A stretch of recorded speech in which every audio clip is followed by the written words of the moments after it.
Congress NCP सरकार के कामकाज और भविष्य की योजनाओं को लेकर हमारे संवाददाता विलास आठवले ने राज्य के वित्त मंत्री सुनील तटकरे से खास बातचीत की। इस साल राज्य सरकार को राजस्व के रूप में 50% ज्यादा कर मिलने की बात तटकरे ने की। साथ में 2012 तक महाराष्ट्र लोड शेडिंग मुक्त होने का वायदा भी उन्होंने किया। महाराष्ट्र सरकार कांग्रेस और एनसीपी की सरकार है, 1 साल पूरे कर रही है और इस 1 साल में सरकार ने क्या पाया और क्या खोया और फ्यूचर प्लान क्या है, इस बारे में हम बातचीत करेंगे अर्थ मंत्री सुनील तटकरे जी से। तटकरे जी, आपका बहुत बहुत स्वागत और आपको बहुत बहुत बधाई। 1 साल पूरे कर रहे हैं, ये बताइए कि इस 1 साल में महाराष्ट्र का जो फाइनेंशियल स्टेटस है वो क्या बताएंगे आप? मैं तो ये आपको बताना चाहता हूँ कि जब मैंने मेरा बजट पेश किया 25 मार्च 2010 को, उसके बाद भी अभी 6 महीने पूरे हो जा रहे हैं। 6 महीने में हमने जो कुछ एक्सपेक्टेड इनकम रखा था सामने कि इतनी राशि सरकार की इसमें आ जाएंगी, उसमें 13% बढ़ावा है। इसका मतलब यह है कि महाराष्ट्र स्टेट ये फाइनेंशियल ग्रोथ अच्छी तरह से कर रही है, इकोनॉमी स्टेबल है और जो कुछ हमने एक्सपेक्टेड किए थे, जो कुछ कर प्रणाली के द्वारा हम बोल रहे थे, जैसे कि वहां टाइम स्टैम्प ड्यूटी के जरिए से हमको रेवेन्यू मिलता है, एक्साइज के जरिए से हमको रेवेन्यू मिलता है, whatever expected from various department, government is successful to achieve at 13% growth, जैसे कि मैंने आपको बताया। आप खुश है 1 साल की जो काम हुआ है सरकार का? पूरे विश्व में फाइनेंशियल क्राइसिस आ रहा था और था भी। अमेरिका की प्रेसिडेंट अभी यहाँ आ रहे हैं ओबामा जी, लेकिन आप देख सकते हैं कि डॉक्टर मनमोहन सिंह की लीडरशिप में जो कुछ यूपी की सरकार वहां पे आज काम कर रही है, उन्होंने जो कुछ इकोनॉमिक पॉलिसी सामने रखी, सो उसके लिए ये देश की अर्थव्यवस्था स्टेबल रह गई। वर्ल्ड की इस क्राइसिस की, फाइनेंशियल क्राइसिस की ज्यादा असर अपने जो कुछ अपने देश में या अपने राज्य में मुझे लगता है कि अच्छी तरह से चला है। ये क्राइसिस जब आया था तो क्राइसिस को फेस करने के लिए कुछ कठिनाई आपके सामने आई, कुछ प्लान्स करने पड़े उसके लिए? फॉरेन डायरेक्ट इन्वेस्टमेंट में बहुत ज्यादा असर ये क्राइसिस के लिए, क्राइसिस के बाद आया था।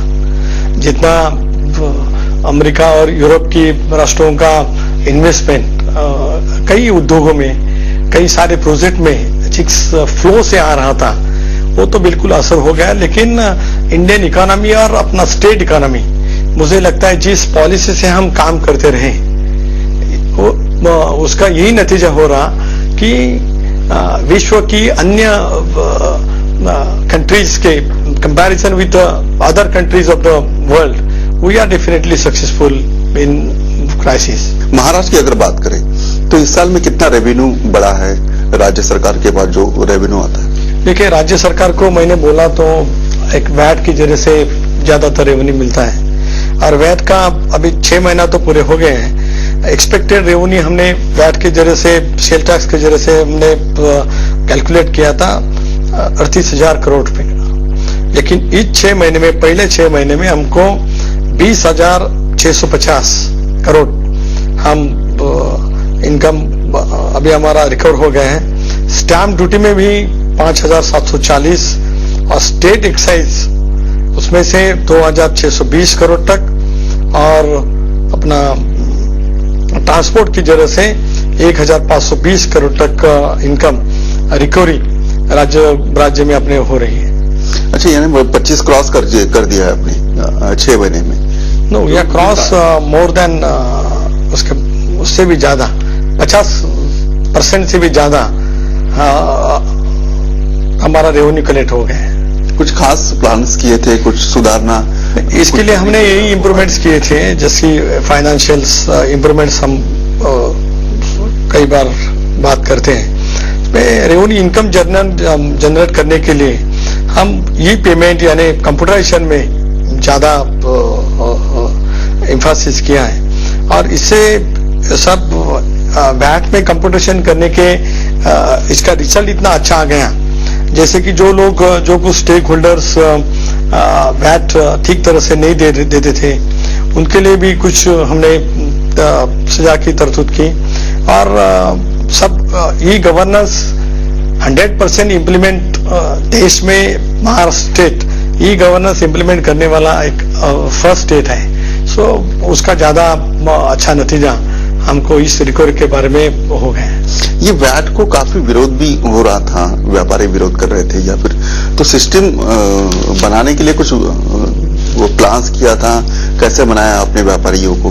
देखिए, जब वैट पूरे देश में आ गया थोड़ी सी एक नई कर प्रणाली थी, लेकिन जब देश के विभिन्न राज्यों ने ये न्यू टैक्सेशन सिस्टम एक्सेप्ट किया और महाराष्ट्र में इसमें काफी बदलाव किए, जैसे कि मैंने कंप्यूटराइजेशन का भी बोला, और जिस ढंग से हमारी टीम वहां पे काम करे सेल टैक्स डिपार्टमेंट की, ताकि मेरा आयुक्त तो हो, उनके साथ काम करने वाले डीसीपी कमिश्नर हो, असिस्टेंट कमिश्नर हो, सब लोगों ने अच्छी काम किया और स्टेक होल्डर ने भी काफी सहयोग अच्छी तरह से इसके बारे में दिया है। तटकरे जी, 50% आपने अचीव कर लिया है रेवेन्यू।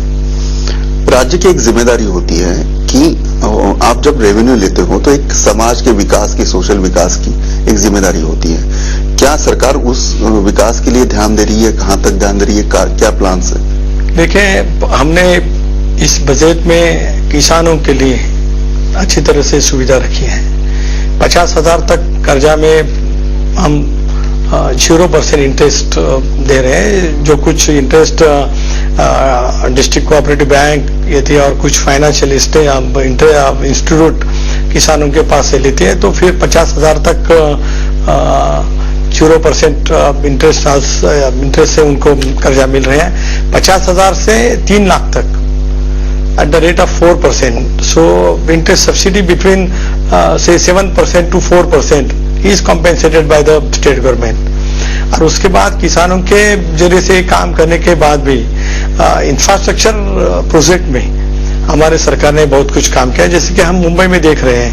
मुंबई MMR रीजन में भी हम देख सकते हैं, जैसे कि नागपुर, पुणे, औरंगाबाद, नासिक, जो कुछ आज कारपोरेशन बहुत तरह से आज बढ़ रही है, अर्बनाइजेशन काफी जोर से वहां पे बढ़ रहा है। इंटरनेशनल भी, औद्योगिकरण भी रिमोट एरिया में बहुत ज्यादा तरह से इंप्रूवमेंट करने के लिए हमने विशाल प्रोजेक्ट यानी मेगा प्रोजेक्ट पॉलिसी हमने स्टेट ने हमने एक्सेप्ट किया। इसके जरिए से फॉरेन डायरेक्ट इन्वेस्टमेंट भी बहुत तरह से आ गई स्टेट में। कई मेगा प्रोजेक्ट्स कंप्लीट भी हो गए, उनके ऑपरेशन भी चालू हो गए। मुझे लगता है कई पाइपलाइन में भी है, और बिजली की समस्या भारी तौर पर हमारे स्टेट में, जैसे कि हम 10-12 साल पावर शॉर्टेज का जो कुछ मुकाबला कर रहे हैं, पावर प्रोजेक्ट के भी इसमें हमने ज्यादातर पर इन्वेस्टमेंट करने की कोशिश की, और मुझे लगता है 2012 तक ये पूरा लोड शेडिंग महाराष्ट्र में खत्म हो जाएगा। क्या आपका पक्का वादा है 2012 तक महाराष्ट्र में लोड शेडिंग? यस, बिल्कुल। जिस ढंग से हमने प्लानिंग इसके बारे में किया है, हमारे जनकों की तरफ से जो कुछ हमने पावर जनरेशन के प्लांट शुरू किए हैं, कापरखेड़ा हो, भुसावल हो, पारस, परली और चंद्रपुर हो, जहाँ पे हमने ये प्रोजेक्ट शुरू किया है, उसके लिए भी जितनी राशि हमने रखनी चाहिए थी मेरे बजट में उतनी रखी है, और मुझे लगता है टाइम शेड्यूल पर वो सब उसमें काम चल रहा है। आपको मालूम है कि इंदिरान जिसकी वजह से 95 में महाराष्ट्र में गवर्नमेंट बदली गई, वो अभी रत्नागिरी गैस पावर कॉर्पोरेशन में वहां से भी 1800 मेगावाट बिजली आज राज्य को मिल रही है।